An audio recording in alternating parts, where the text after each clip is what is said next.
Buenos días, yo voy a empezar hablando de la rescisión del trabajo, el cual es la terminación justificada de un contrato laboral. Esto se puede hacer por ambas partes,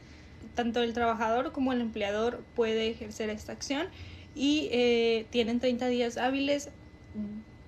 naturales a partir de que ocurra la causal respectiva que dé origen a la acción.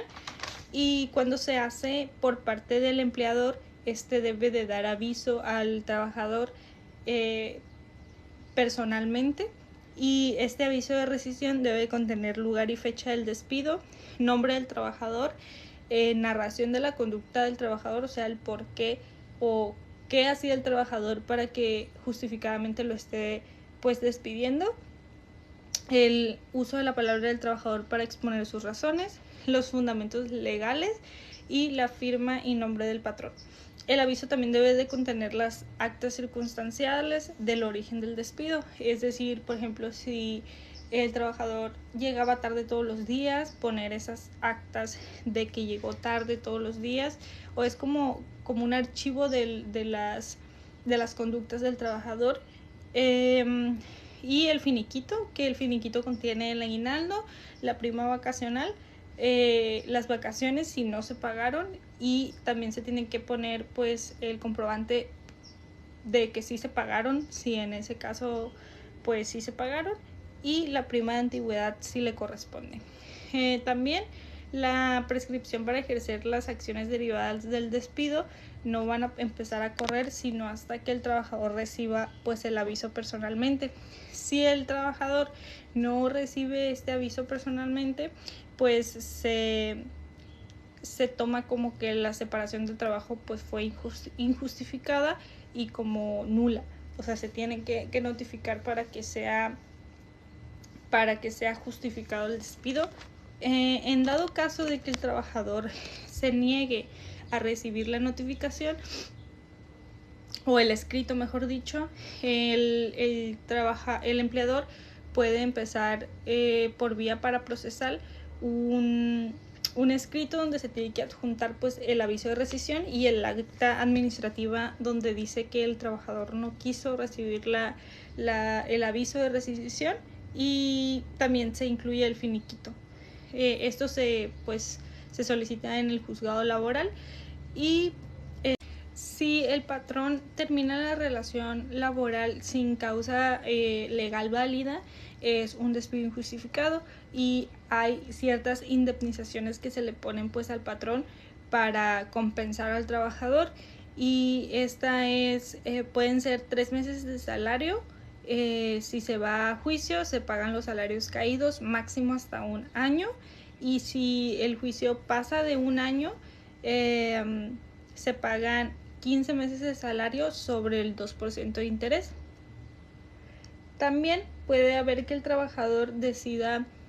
o tiene el derecho de decidir que se reinstale o se pague la indemnización. La reinstalación es que pues el trabajador regresa a su puesto habitual,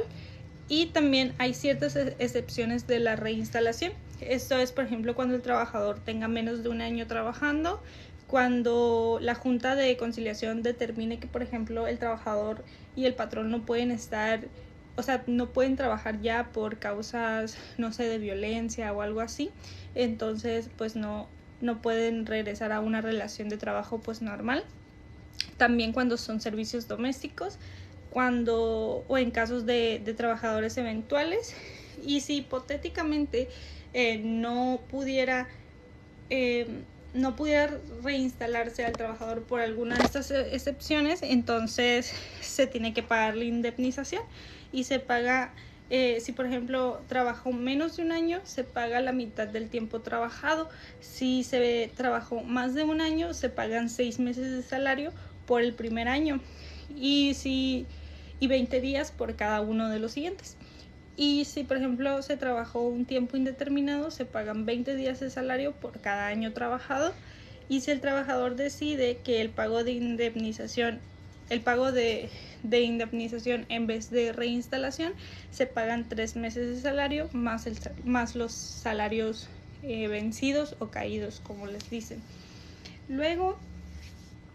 Existe además una vía que se debe de agotar, que es la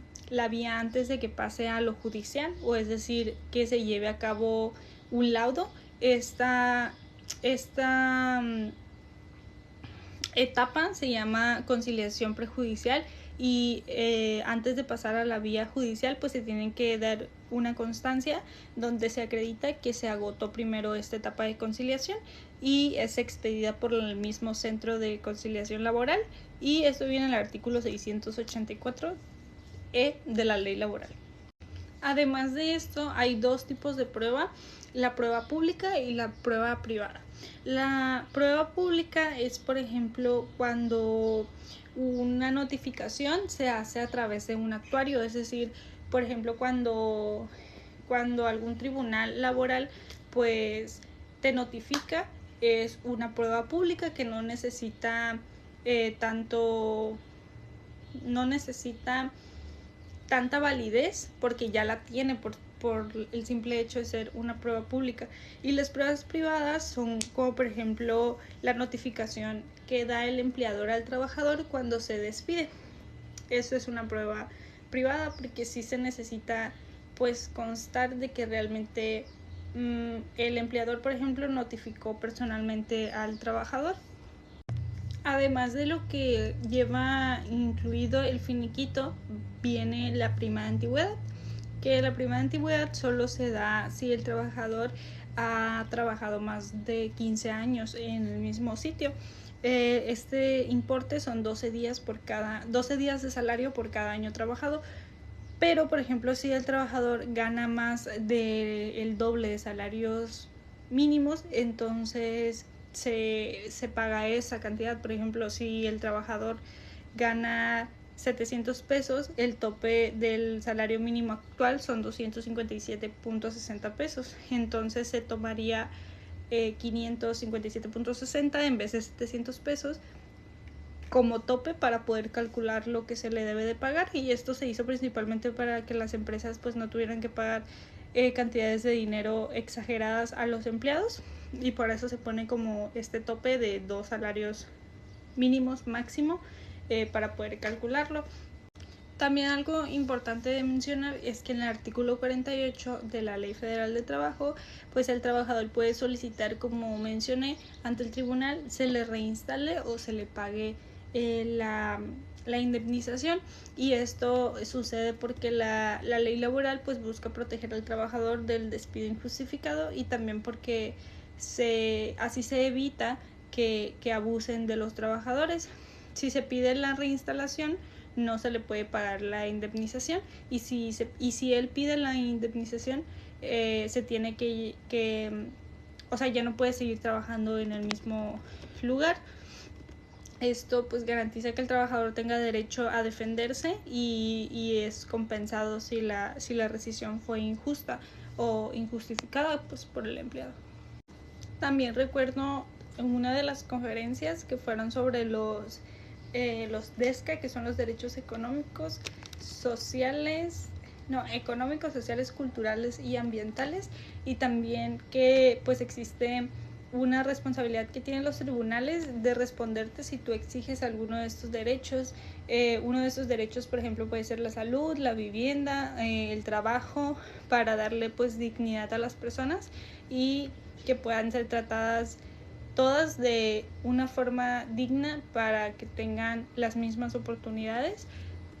También vimos otra de las conferencias, que fueron los presupuestos procesales para un juicio de amparo, es decir, los requisitos para que un amparo sea válido y procesalmente y que cumpla con los requisitos procesales, por ejemplo, la competencia del órgano jurisdiccional, la capacidad procesal y la personalidad, la autoridad responsable, el acto reclamado, el interés jurídico, el interés legítimo, la oportunidad, es decir, el plazo legal, o la actualización o la no actualización de causas de improcedencia. Y ya es todo, se me va a acabar el tiempo. Gracias.